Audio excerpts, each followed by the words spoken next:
अनमोल मोती कार्यक्रम में आपका स्वागत है। ओम शांति।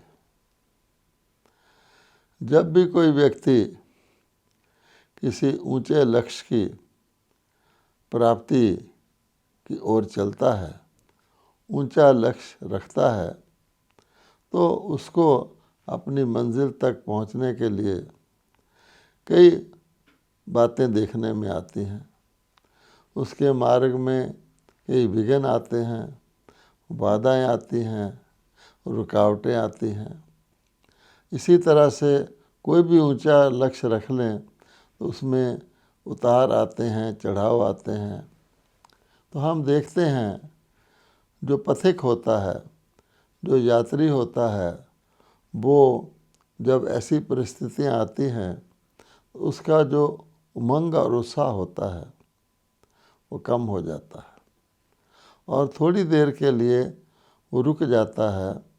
कई तो बहुत टाइम तक रुके रहते हैं और कई उस परिस्थिति को जल्दी से पार कर लेते हैं।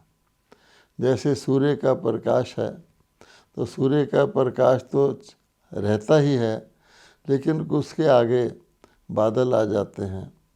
कई छोटे बादल आते हैं, वो जल्दी से चले जाते हैं, प्रकाश फिर निकल आता है। कई बहुत गहरे घने बादल आ जाते हैं। कई बार तो आप देखेंगे कि सूर्य पूरा पूरा दिन ढका रहता है क्योंकि बादल आ गए हैं, बरसात हो रही है आदि। इसी प्रकार से पुरुषार्थ के पथ पर ऐसा होता है। तो व्यक्ति को ऐसी परिस्थिति भी आती है कि अपना लक्ष्य भी टोटली भूल जाता है और लक्ष्य विहीन हो जाता है। और कई बार तो हिम्मत हार करके कि ये तो बहुत ऊंचा मंजिल है, सोचता है कि मैं आगे बढ़ूं या ना बढ़ूं, क्यों ना मैं वापस ही आ जाऊं। ऐसी परिस्थितियां हम देखते हैं। इसलिए कहा गया है कि व्यक्ति को अपनी सफलता के लिए अपने लक्ष्य पर पूरा अटेंशन रखना चाहिए और जितना हमारे अंदर, हमारी स्मृति में हमारा लक्ष्य और उसके द्वारा होने वाली प्राप्ति जितनी उजागर रहेगी, हर वक्त रहेगी, क्लियर रहेगी, उतना ही हमारा यात्रा तेज़ होगी, उसकी गति तेज़ होगी। और छोटी मोटी रुकावटों को व्यक्ति प्राप्ति को देखते हुए, लक्ष्य की श्रेष्ठता को देखते हुए उसको महसूस भी नहीं होगा इस प्रकार की कोई रुकावटें या विघ्न या थोड़ा बहुत मुझे कुछ सहन करना पड़ रहा है। अब ब्रह्मा कुमारी में तो हम ईश्वरी मार्ग पर हैं, अर्थात ब्रह्मा कुमारी में हम परमात्मा की मदद से इतना ऊंचा लक्ष्य रखते हैं। दुनिया के अंदर मनुष्य अपना ऊंचा लक्ष्य रख लेते हैं और जब उस लक्ष्य में कोई अपनी हिम्मत की कोई बात ना रहे, अन्य से भी किसी प्रकार का सहयोग मिलना बंद हो जाए, तब कहीं दुनिया में लोग परमात्मा को याद करते हैं। मान लीजिए किसी व्यक्ति को कोई रोग आ जाता है, तो रोग के वक़्त वो सीधा परमात्मा को याद नहीं करता है। कहा जाता है ना, दुख में सिमरन सब करे। पहले वो डॉक्टर के पास जाएगा, फिर और बड़े अस्पताल में जाएगा। जब हर प्रकार का उपचार उसको फेल होता नज़र आएगा, तब को कहेगा हे भगवान मेरी मदद करो। लेकिन ब्रह्मा कुमारी में तो हमारे को ऊंचा लक्ष्य ही परमात्मा के द्वारा मिलता है और परमात्मा के सहयोग के बिना, परमात्मा द्वारा शक्ति प्राप्त किए बिना हम उस लक्ष्य के बारे में ना तो सोच सकते हैं, ना उसकी ओर बढ़ सकते हैं। प्राप्ति तो दूर की बात है। सब जानते हैं कि हम देवी देवताओं के भगत थे। जन्म जन्मांतर से हम देवी देवताओं की भक्ति करते आए हैं। मंदिरों में जा कर के हम उनको क्या कहते आए हैं और अपने आप को क्या कहते आए हैं। मंदिरों में जा कर के हम कहते आए हैं आप सर्वगुण संपन्न हो, 16 कला संपूर्ण हो, संपूर्ण निर्विकारी हो, मर्यादा पुरुषोत्तम हो, आपकी जय हो जय हो जय हो। और अपने लिए हम क्या कहते आए हैं, मैं नीच हूँ, पापी हूँ, कपटी हूँ, आपके चरणों की धूल हूँ। अब ये हम जन्म जन्मांतर से करते आए। हमने कभी सोचा नहीं कि ये जो मंदिरों में स्थापित मूर्तियाँ हैं ये भी शरीरधारियों की मूर्तियाँ हैं। पूज्य देवता हम इनको कहते हैं। तो किसी समय तो ये चैतन्य में होंगे, ऐसे ही तो नहीं श्री राधे श्री कृष्ण की मूर्तियाँ बन गई या श्री लक्ष्मी श्री नारायण की मूर्तियाँ किसी ने इमेजिनेशन से मंदिरों में लगा दी। अवश्य ही बहुत वर्ष पहले, सदियों पहले साकार में इस दुनिया में रहे होंगे। कुछ ना कुछ उनके जीवन की कथाएं भी प्रचलित हैं। अब हम भी शरीरधारी हैं, तो क्या हम वो देवता नहीं बन सकते? एक भगत तो इसके बारे में सोच ही नहीं सकता, लेकिन जब परमात्मा उसको स्मृति दिलाते हैं कि मुझ परमात्मा ने जब ये दुनिया रची थी तो देवलोक ही रचा था, और अब बहुत काल के बाद जब तुमने मेरे से कनेक्शन तोड़ लिया, जो देवता तुमको बनाया था उसमें जो तुम्हारे अंदर गुण भरे थे, दिव्य शक्तियाँ भरी थीं, ज्ञान भरा था, वो भी तुम भूल गए। तो आज तुम अपनी ही मूर्तियों को पूज रहे हो। हम सो हम, तो मान लीजिए व्यक्ति की समझ में आ जाता है। सभी की समझ में तो नहीं आता, लेकिन कुछ आत्माएं जो किसी समय देवता थीं और आज धीरे धीरे सतयुग से त्रेता में आई, त्रेता से द्वापर में आई, कि आज इस लोक में हैं, कलयुग में हैं, उनकी समझ में आ भी जाए कि हम देवी देवता थे, तो फिर परमात्मा उनको कहे तुम पुनः देवी देवता बनो, मैं तुम्हारे साथ हूँ, मैंने ही तुम्हें देवी देवता बनाया था पहले। इसलिए परमात्मा उनको शक्ति भी देते हैं, ज्ञान भी देते हैं, और समझ में आ जाता है कि हम देवी देवता थे, आज नहीं हैं, बहुत नीचे आ गए हैं। आज तो हम भगत बन गए हैं, लेकिन हम परमात्मा की श्रेष्ठ संतान आत्मा थे। तो हिम्मत लेकर हम उस मार्ग पे चलते हैं। लेकिन परमात्मा कहते हैं तुम आत्मा शक्तिहीन हो। अगर तुम शक्तिवान होते तो आज की स्थिति में होते ही नहीं। मैं तुमको शक्ति भी दूंगा, हिम्मत भी दूंगा, विधि भी बताऊंगा, इस मार्ग पे चलो।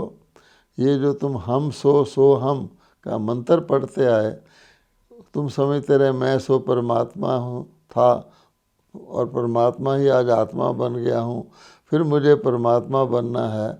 हम सो हमको तो तुम ब्लाइंडली स्वीकार कर लेते हो और मंत्र जपते भी रहते हो, और गुरु लोग तुमको भी वो मंत्र देते हैं, स्वयं भी कहते हैं हम सो हम।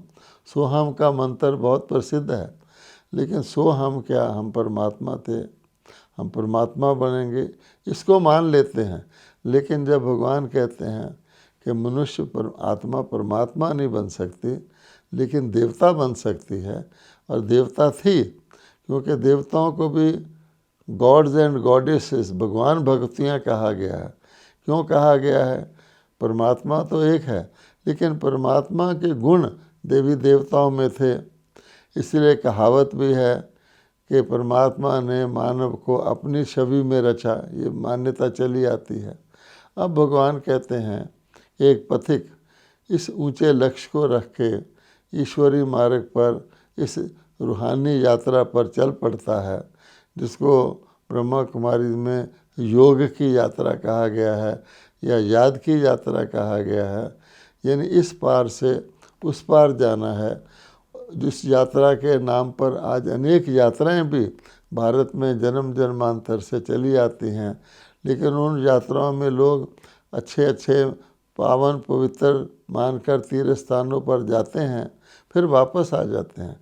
लेकिन भगवान कहते हैं कि मनुष्य से देवता की यात्रा तो ये है कि जब तुम उस लक्ष्य को पालोगे तो तुमने वापस नहीं आना है, फिर तुम देवता ही बन जाओगे और देवलोक में ही विचरोगे। जो देवलोक भगवान कहते हैं मैं तुम्हारे लिए कलयुग के अंत में स्वयं बनाता हूँ। अब बात आती है, जब हम इस मार्ग पे चलते हैं तो क्या होता है, परमात्मा की शक्ति लेकर चलते हैं, परमात्मा की श्रीमत के अनुसार चलते हैं। जो जो इस पर चलने की विधियां बताई गई हैं, एक विधि तो ये है कि जहाँ से तुमने जाना है उस बात को वहाँ का भूलो, और जहाँ तुमने पहुँचना है उसका याद रखो। हम चल तो पड़ते हैं, पहले हिम्मत आती है, कहते हैं जोश ज़्यादा होता है, फिर धीरे धीरे जोश घटता है तो होश की आवश्यकता होती है। तो जब हम उस होश में रहकर चलते हैं तो ये बहुत प्रोसेस है पूरा। एक दिन में तो व्यक्ति देवता नहीं बन जाता। Rome was not built in a day. एक दिन में तो कुछ भी नहीं होता। तो एक स्कूल कॉलेज की पढ़ाई में भी व्यक्ति को आप देखिए 16, 17, 20 साल लगते हैं। ये तो देवता बनने की पढ़ाई है। इसलिए वर्षों से ब्रह्मा कुमार कुमारियाँ इस मार्ग के चलकर प्रगति की ओर बढ़ते हैं। अब बात आती है कि बीच बीच में जब हमारे अपने पिछले जन्मों के संस्कार, हमारे स्वभाव, हमारे पिछले कर्मों के हिसाब किताब रास्ते में आते हैं, जैसे किसी के व्यक्ति को उधार लिया हुआ हो और वो आगे बढ़ रहा हो कमाई की ओर, तो बीच बीच में उधार मांगने वाले आते हैं कि हमारा उधार तो चुकता कर दीजिए। उस समय कई बार व्यक्ति उस लक्ष्य को छोड़ करके मेरे ऊपर ये बोझ क्यों हो गया, मेरे ऊपर ये विपदा क्यों आ गई, मेरे ऊपर ही ये विघ्न क्यों आ गया, इस प्रकार के क्वेश्चन में आकर जिसने लक्ष्य दिया है, जिसने हिम्मत दी है, जिसने उमंग उत्साह बढ़ाया है, जो मार्ग दर्शा रहा है, उससे हमारी फोकस हट जाता है, बुद्धि हट जाती है। फिर क्या होता है, एक बड़ी वंडरफुल, विचित्र, अजीब सी बात होती है जो है बड़ी साधारण।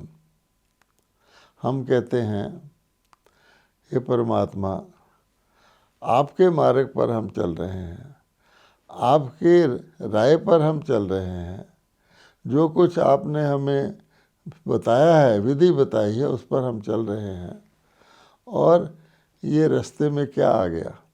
तो सारा कुछ विस्मृति होने के कारण, जैसे सूर्य के आगे कोई बादल आ जाए उसके कारण अंधकार आ जाता है, तो टेम्परेरीली मनुष्य आत्मा जो पुरुषार्थी है उसके आगे अंधकार आ जाता है। वो सारी अपनी यात्रा जितनी की है उसको भूल कर बैठ जाता है। जैसे अर्जुन का मिसाल देते हैं, वो बैठ जाता है, सोचता है कि परमात्मा मेरे साथ है। परमात्मा कहते हैं मैं तुम्हारे साथ हूँ।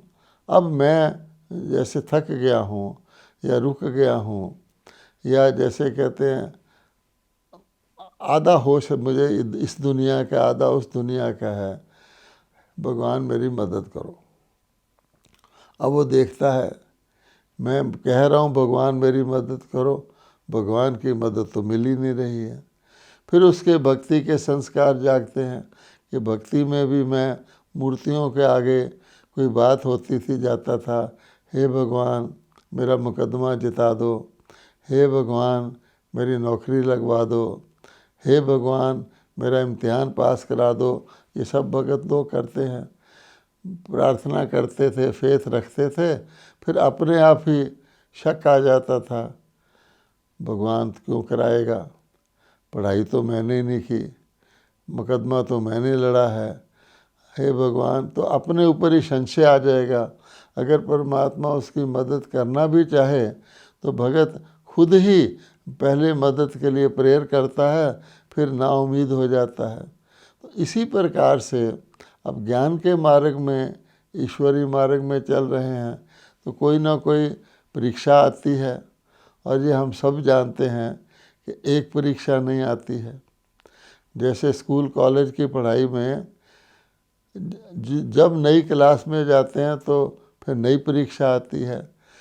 कोई 6th क्लास में परीक्षा पास कर लिया, वो ये समझे कि अब मैंने पढ़ाई पढ़ ली, तो नहीं, 7th की फिर परीक्षा आएगी। तो जितनी ऊंची पढ़ाई पढ़ते जाएंगे उतनी ऊंची प्रकार की परीक्षा आती जाएगी।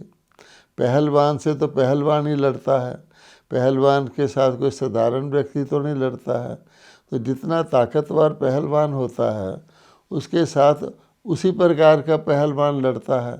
तो जो समाज की परिस्थितियां हैं, जो दुनिया के हमारे सिस्टम्स हैं, जिससे हम अलग हो कर के एक स्पिरिचुअल जर्नी पर चले हैं, वो तो सारे के सारे वही हैं।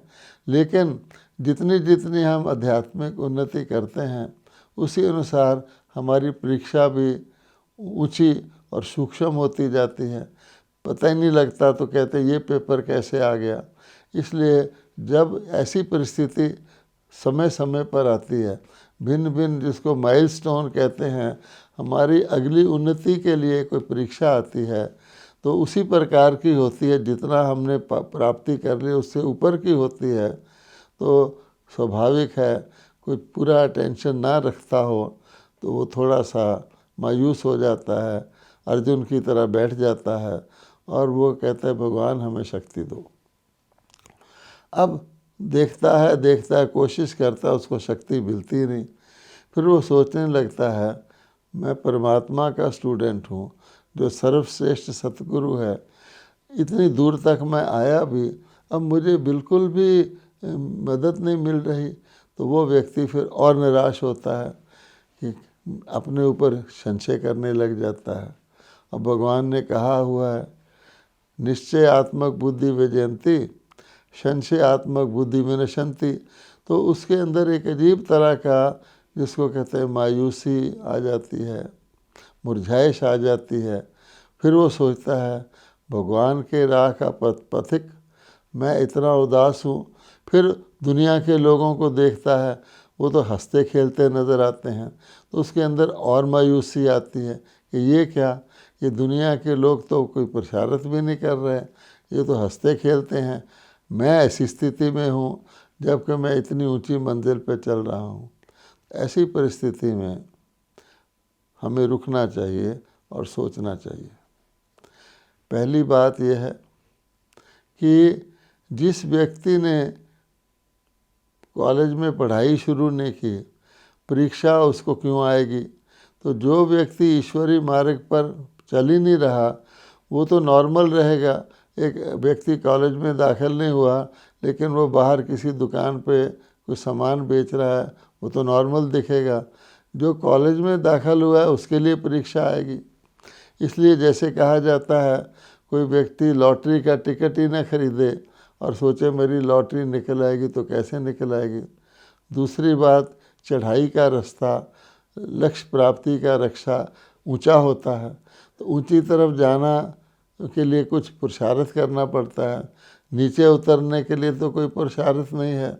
जो दुनिया के लोग ऑलरेडी इस स्तर की जीवन व्यतीत कर रहे हैं उनसे अपने आप का मुकाबला नहीं करना चाहिए।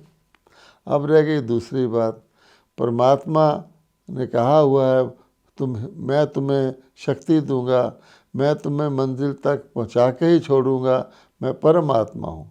भगवान का प्रॉमिस भगवत गीता में भी है कि अगर तुम मुझे याद करोगे सब प्रकार की अन्य बातों को छोड़कर, तो मैं तुम्हारे पिछले हिसाब भी चुकतू कर दूंगा, पापों को भस्म कर दूंगा और तुम्हारी विजय निश्चित है। ये मैं परमात्मा तुमको कह रहा हूँ। अब होता क्या है, इसमें परमात्मा का एक नियम है। हर प्राप्ति किसी नियम से होती है, किसी विधि से होती है। अगर हम उस विधि को नहीं अपनाएंगे तो फिर हमें प्राप्ति नहीं होगी। चाहे कितने से बड़ा प्राप्ति का स्थान हो, हमें प्राप्ति नहीं होगी। मान लीजिए किसी के बैंक में बहुत पैसा पड़ा है लेकिन वो बैंक भी पहुंच गया और अपनी चेक बुक नहीं लाया या कुछ और चीज़ भूल गया, तो वो पैसा निकाल नहीं सकता है और खाली हाथ आ जाएगा। यूँ भी किसी व्यक्ति के पास बहुत धन है लेकिन उसके पास उस समय कैश नहीं है और कहीं उसको सामान खरीदना पड़ जाए तो वो कहेगा मैं तो बहुत धनवान हूँ, वो कहेगा ऐसे तो मेरे बहुत लोग कहने आते हैं तुम्हारे पास इस वक्त क्या है। इसलिए एक शब्द है जिसके ऊपर हमें बहुत ध्यान देना चाहिए और हम उसको कहते भी आए हैं, सुनते भी आए हैं, और वो शब्द है हिम्मत। हम सब जानते हैं, ये कहा गया है, हिम्मत मर्दा मदद खुदा, हिम्मत बच्चे मदद बाप। ये एक इम्पॉर्टेंट चीज़ है, एक चाबी है। ये भगवान कहते हैं तुम हिम्मत का एक कदम बढ़ाओ, मैं जितनी तुमको उस वक़्त शक्ति चाहिए मैं दूंगा, मैं पूरी की पूरी तुम्हारी मदद करूंगा अगर तुम हिम्मत नहीं छोड़ोगे। किसी व्यक्ति को आप सब चीज़ से लोड कर दें, हर चीज़ उसको प्राप्त करा दें, लेकिन उसमें हिम्मत ही ना हो तो उसकी प्राप्ति किस काम की। इसलिए ये बात हमें याद रखनी चाहिए। होता क्या है कि जब ऐसी परिस्थिति आती है तो हिम्मत करने का ही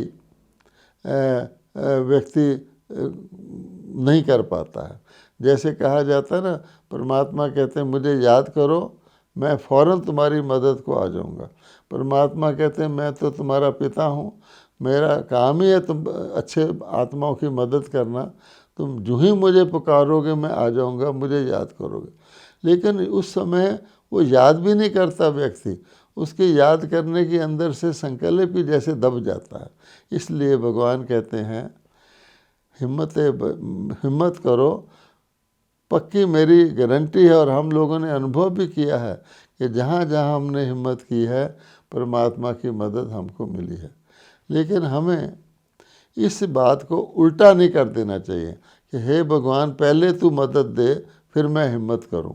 तो प्रायः होता क्या है कि जब हिम्मत के कदम रुक जाते हैं, हम कहते हैं भगवान हमें मदद कर हिम्मत के लिए। तो भगवान कहते हैं एक कदम तो उठाओ। कोई व्यक्ति अपना थैला ही नहीं खोल लेगा, उसके अंदर भरेगा कैसे। तो भगवान कहते हैं एक काम करो, कुछ भी चला जाए हिम्मत ना जाए।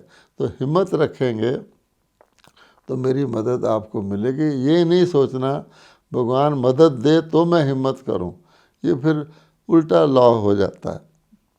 भगवान हिम्मत वाले को मदद देता है, ऐसे नहीं मदद दे फिर हिम्मत करूं। कोई कहे एग्जामिनर को कि आप हमें प्रश्न का उत्तर पहले बता दो फिर प्रश्न करना, ऐसा तो नहीं होता ना। वो कहेगा कि प्रश्न मैंने तुम्हें पढ़ाया, यही मेरी देन है तुमको, पेपर में तो तुमने अपीयर होना, ये परमात्मा मास्टर पेपर के लिए पेपर में भी बच्चे की तरफ से अपीयर होगा। तो हम कभी कभी ऐसा सोच लेते हैं परीक्षा आई, परीक्षा तो मेरे आगे आई है, मैंने उसको पास करना है, और उसके लिए परमात्मा हमको अगली से अगली परीक्षा के लिए तैयारी करवाते जाते हैं। अब हम कहें परमात्मा पेपर तो बहुत भारी आ गया, आप ही मेरी तरफ से पेपर दे दो, ये तो नहीं हो सकता ना। इसलिए हर चीज़ की विधि होती है, तो हमें उस विधि का पालन करना आवश्यक है। नहीं तो बड़े से बड़ी प्राप्ति, ईश्वर से प्राप्ति भी हम नहीं कर पाएंगे अगर हम विधि को नहीं अपनाएंगे। इसलिए कहा गया है तुम एक कदम बढ़ाओगे भगवान 100 कदम आगे आएगा, तुम्हें 100 गुना मदद मिलेगी। ये ईश्वर की गारंटी है, और हमने अपने पुरुषार्थ के मार्ग में इसका अनुभव किया हुआ है। लेकिन हर नई परीक्षा में फिर उसकी विस्मृति आ जाती है। तो हमें ये भी सोचना चाहिए, पहले भी जब मेरे पास ऐसी स्थिति आई थी तो परमात्मा की मदद मिली थी, हम आगे बढ़े थे।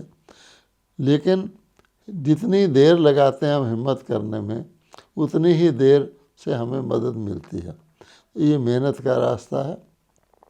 हमेशा यही होता है कि जिस चीज़ में हमारा कल्याण होता है और हम उससे अपना कल्याण करते आते हैं, ऐन समय पर उसी चीज़ को हम भूल जाते हैं और हम सोचते हैं मेरा कल्याण क्यों नहीं हो रहा। मान लीजिए किसी व्यक्ति को डॉक्टर कहता है अब तेरी बॉडी ऐसी है, तो ये चीज़ मत खा, ये तेरे लिए नुकसानकारक है, इसकी बजाय तो दवाई खा। तो व्यक्ति दवाई खा लेता है क्योंकि उसको पता है मेरा रोग है। लेकिन उसका जो संस्कार है, वो चीज़ जब सामने आती है तो उसको भी खा लेता है। वो सोचता है और दवाई खा लूँगा, चलो कोई बात नहीं। जैसे आम तौर पे शुगर के पेशेंट्स का होता है, डॉक्टर कहते हैं देखो हम तुमको दवाई दे रहे हैं, ये चीज़ नहीं खाना, वो सोचता है अच्छा खा लूँ, डॉक्टर से और दवाई ले लूँगा। इस प्रकार की गलतफहमी हम रखते हैं। हिम्मत छोड़कर हम मदद मांगते हैं, तो भगवान कहते हैं हिम्मत करोगे तो मदद मिलेगी।